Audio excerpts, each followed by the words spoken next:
Qual a verdade sobre o corpo que foi encontrado dentro do Ministério da Saúde? E a causa da morte já foi utilizado em muitos filmes como formas de queima de arquivo em roteiros, ou seja, é bem peculiar. E a causa da morte também não pode ser divulgada na grande mídia por uma questão de bom senso. Mas teve umas coisas que não apareceram até agora. Eu estava assistindo o editorial do Dr. Sandro Gonçalves e lá ele citou alguns pontos bem interessantes. Cadê a câmera? Cadê a autópsia? Cadê mais dados de como foi encontrado, se a bala alojada no corpo era a mesma da arma do indivíduo? Tem outras coisas que também não apareceram até agora que são bem estranhas.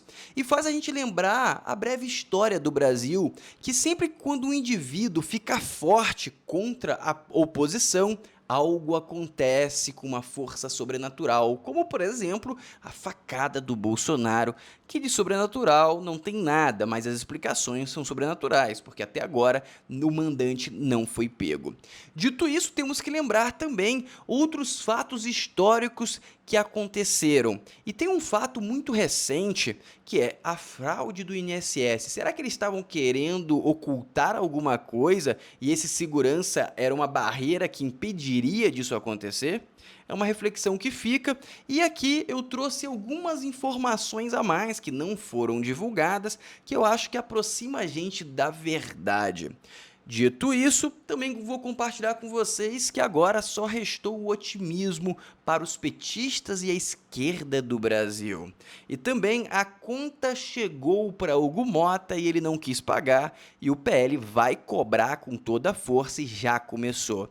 E o pagamento que o PL quer, caso a anistia não passe, é a cassação, ou melhor, a extinção do Hugo Mota da política. E a queima da reputação dele já começou de forma feroz. Então vamos começar aqui, e se você gosta de ficar sempre informado com notícias verdadeiras, se inscreve no canal, ativa o sininho e curte o vídeo para a gente conseguir alcançar o máximo de pessoas possíveis para a gente conseguir ganhar a guerra em 2026. As eleições de 26 não serão umas eleições comuns, serão a grande divisão do país, ou para a liberdade ou para a ditadura. Espero que a gente vá para a liberdade. Dito isso, vamos começar. Reeleição do Lula é dada como certa e aliados já discutem o quarto mandato. E aí o Bruno Perini fez um comentário que eu achei muito pertinente. As peças do tabuleiro político começam a se movimentar para a eleição de 2026. Aqui tudo indica a esquerda segue confiante em um quarto mandato do Lula. E aí ele precede um comentário bem pertinente. Mas enquanto o núcleo do PT diz que está certa a vitória, a popularidade do governo segue em queda. Quem está sendo enganado nessa história? Para na pesquisa, rejeição do Lula cresce e supera 57% dos brasileiros. Como que você ganha uma eleição com mais de 50% de rejeição? É uma grande pergunta, certo? Ou será que vai ter alguma magia na hora da votação? Não sei. Mas ele também cita aqui o plano do Temer. Eu já fiz um vídeo sobre esse plano, fiz a parte 1 e a parte 2 da evolução desse plano, que na minha humilde concepção pode realmente salvar o Brasil, porque vamos trabalhar com um sniper durante as eleições, com todo mundo alinhado, e isso deve trazer a vitória para a direita ainda no primeiro turno, pelo incrível que pareça. Vou deixar até o vídeo aqui em cima para quem quiser se aprofundar nesse assunto, que eu acho muito fascinante e eu espero realmente que dê certo. E para reforçar que a esquerda está vivendo simplesmente um sonho do otimismo, tá aqui, ó. Lula abraça o tom de campanha eleitoral, mas pesquisas apontam palanque frágil. A grande verdade é que a reputação do Lula não para de cair e cada hora surge um novo escândalo. E a cada escândalo que acontece, exatamente, piora a reputação e vai caindo, deteriorando a imagem. Fica mais difícil a vitória. E a grande verdade, na minha humilde concepção, a chance dele ganhar cada vez diminui mais. Quando você olha o rumo da economia até o final do ano, vai diminuir mais ainda. Pelo que tudo indica, nos próximos meses a gente vai ter uma quebradeira geral, porque os juros está insuportável para as empresas. Dito isso, presta atenção nessas falas aqui do Lupe, o ministro da Saúde, que eu achei bem interessante e bem peculiar. Já para você essa, que o INSS não é um botequim de esquina, que não dá para fazer em 24 horas. Uma instituição tem 6 milhões de contribuintes, o que mais? para a entidade social. E todo milhão de euros de dólares. E mais um pagamento de mais de 60 mil pessoas, não é um botequim da esquina. Se o INSS fosse um botequim, ministro Lupe, essa roubalheira descarada, essa inação, essa omissão e, quiçá, essa cumplicidade com o roubo não teria acontecido. Bota o dono de um botequim como ministro da Previdência e nós estaremos mais bem servidos administrativamente. Essa é a grande verdade. Por quê? Porque simplesmente, quando estourou o escândalo, no dia seguinte bloqueou tudo e resolveu o problema. Ou seja, alguém estava segurando para não resolver esse problema porque era um problema muito lucrativo. Foram 6,3 bilhões, só em 2024 foram 2,8 bilhões e em janeiro a conta estava em 400 milhões. Ou seja, virou muito carro, virou muita casa e virou muito luxo, que já saiu notícias de como esse dinheiro estava sendo gasto. Infelizmente, e aí você vai olhar, o aliado de Lupe na Previdência já foi preso na PF por corrupção. Ou seja, o INSS, o dinheiro dos velhos e aposentados e as pessoas que não conseguem trabalhar estava sendo surrupiado e o lugar estava muito bem frequentado, né? Muitos corruptos estavam lá. E quem que escolheu essa galera? Exatamente o nosso Lulinha.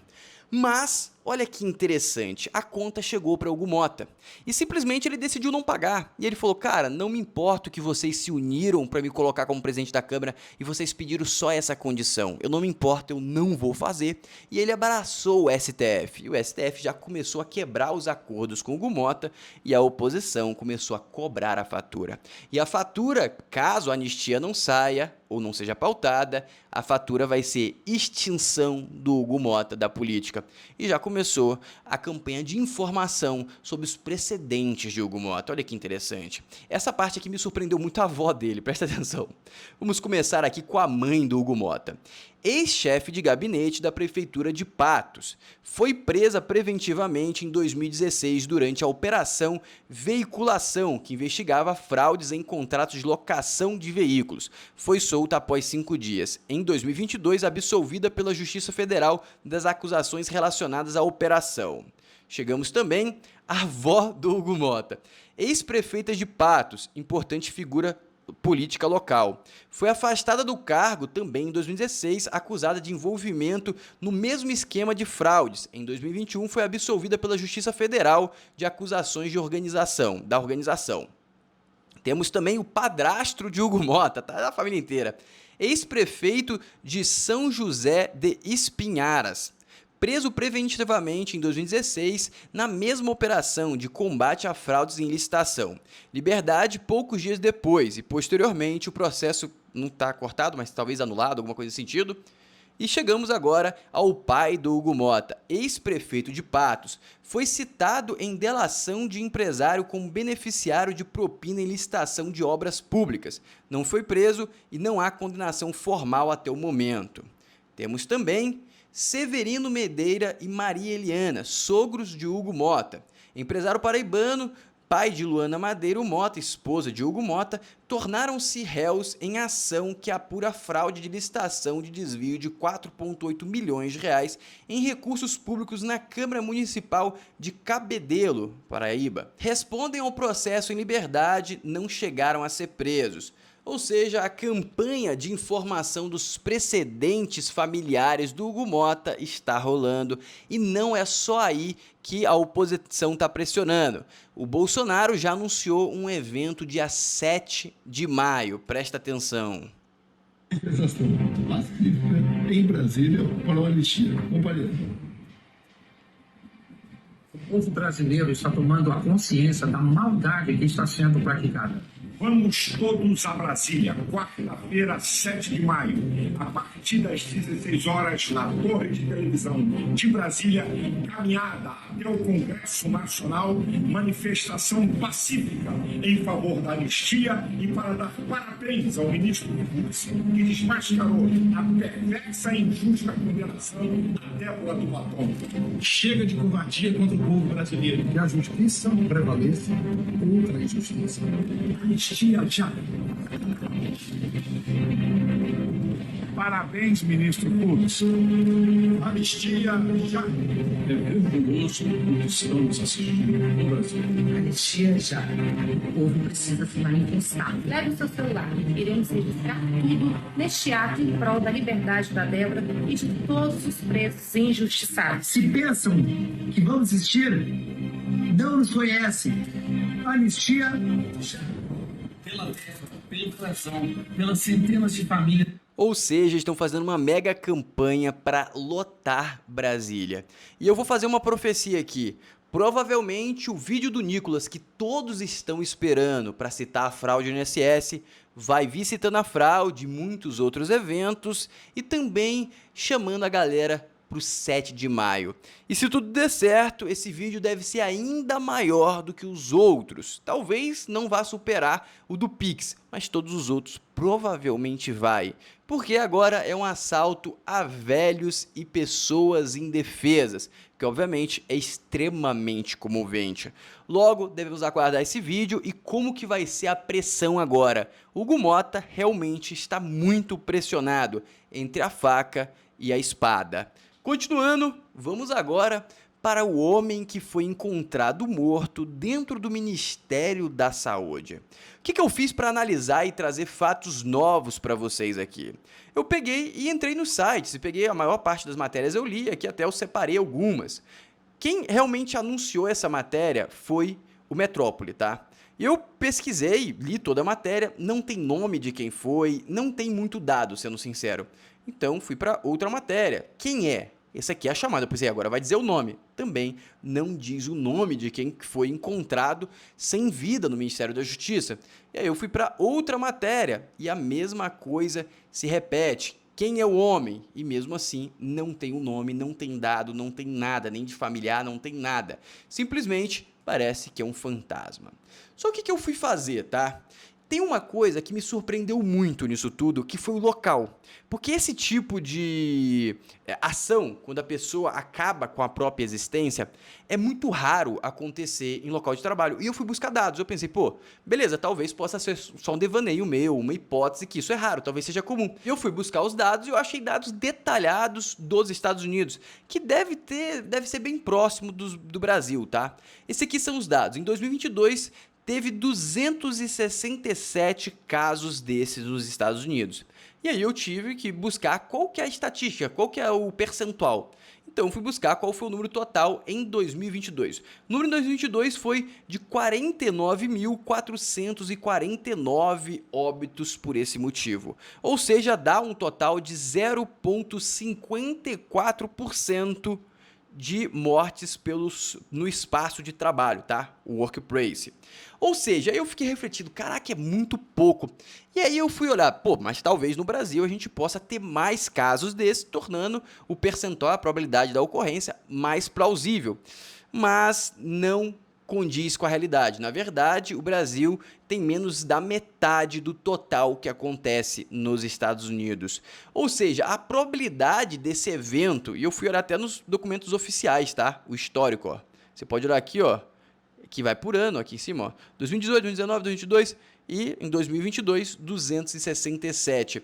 Ou seja, a probabilidade desse evento ter ocorrido por esse motivo que está sendo divulgado, a probabilidade é muito baixa. E aqui você está vendo os dados. Simplesmente, esse tipo de evento não acontece. 77%, mais de 70% desse tipo de evento acontece na casa do indivíduo, em local que ele se sente seguro e tem espaço para fazer isso. É muito raro acontecer isso em um local de trabalho. E uma pergunta que fica no ar, cadê as filmagens das câmeras? Cadê o laudo de autópsia? Porque o Léo Dias, que adora fazer uma polêmica, não foi entrevistar a família desse segurança. Por que a mídia não está comentando sobre isso? Uma das justificativas, que é muito oportuna, é porque o motivo da morte é um motivo que não pode, por bom senso, ser comentado na grande mídia. Porque quanto mais essa palavra é reproduzida, pelo que vocês percebem, eu não reproduzi em nenhum momento qual a palavra, ele tende a ser como gatilho para alguns indivíduos, logo a mídia evita comentar. E isso também é bem oportuno para uma causa de morte em uma queima de arquivo. Ou seja, tá muito estranha essa história, a gente tem que aguardar mais fatos, não sei se vai existir, mas pelo que parece, os dados que eu compartilhei com vocês, a probabilidade disso ter ocorrido por esse motivo é muito baixa, principalmente porque o ambiente que ele trabalha não é um ambiente estressante. Você fazer a segurança à noite de um lugar não te gera estresse, você não tem que bater meta ou coisa parecida. Logo, não é um ambiente propício para você ter esse tipo de evento. Os eventos que eu te mostrei com dados americanos, normalmente eram trabalhos estressantes e exaustivos. E se tiver algum segurança aqui, pode comentar. Em um local fechado que não tem ninguém, não me parece ser um local extremamente tenso para se trabalhar, principalmente já que você não estava guardando castiçais de ouro da democracia, mas apenas alguns papéis e documentos que, teoricamente, não teria tanto valor assim. Mas, pelo que parece, pode ter um valor inestimável para alguns indivíduos, principalmente após a fraude do INSS vir à tona. Agora temos que esperar se vem mais alguma coisa sobre o Ministério da Saúde. Dito isso, se você quer ficar sempre informado, se inscreva no canal, ativa o sininho para esse vídeo chegar a mais pessoas e a gente ganhar a guerra em 2026. Um abraço, até o próximo vídeo.